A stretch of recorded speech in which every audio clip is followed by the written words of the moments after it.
ต่อไปอยากกินผักสดบ่งอแม่ค้าอยู่ตลาดละเด้อคือว่าล่ะเนาะอยู่เขาอยากมักแพงอีหยังก็แพงไปเบิดทุกมื้อนี้อยากกินผักสดไปหาซื้ออยู่น้ำตลาดกำมื้อนึงเอาเหยาะก็20 บาทแล้วแต่ว่าต่อไปบ่ต้องซื้อผักสดกินละเด้อจ้าเพราะว่าอันนี้ปลูกกินเองแล้วมื้อนี้ก็คือเอามากับแกมกับตำคุงเป็นผักที่บ่ได้ตั้งใจปลูกนะคะแค่เอาลงถุงกระสอบแล้วก็ใส่ปุ๋ยรดน้ำเสาแรกแค่นั้นเลยเป็นผักคอดอันนี้บอกเลยว่ากินกับตำบักหุ่งโคตรแซ่บแล้วเวลากินก็คือห่อกินคือเมี่ยงนี่ตำบักหุ่งขนมจีนกากหมูแบบบอกเลยว่าเข้ากันแห้งผู้ใดบ่เคยกินสูตรนี้ลองเบิ่งแซ่บอีหลีกระจากแต่ก่อนเป็นคนบ่ได้มากินผักเด้แต่เพราะว่าปลูกผักกินเองนี่ก็เลยกินผักหลายขึ้นเพราะว่าอย่างน้อยเฮาก็สามารถมั่นใจได้ว่าผักที่เฮากินเข้าไปเนี่ยบ่มีสารเคมีตกค้างแน่นอนเพราะว่าเฮาปลูกเองกับมือส่วนสูตรในการปลูกผักให้ผักใหญ่ไวแล้วก็ได้กินเร็วเคยเฮ็ดคลิปบอกสูตรปุ๋ยเอาไว้แล้วสามารถหากดเบิ่งในช่อง TikTok แพทชอบเราได้เลยส่วนทางนี้ขอไปกินตำบักหุ่งต่อกันเด้อ ผักไม่ขมเลยจ้าส้มตำพริก4 เม็ดแต่แซ่บมาก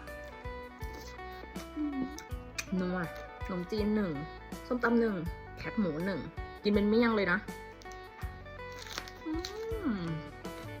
ผักกรอบไม่ขมไม่เหม็นเขียวด้วย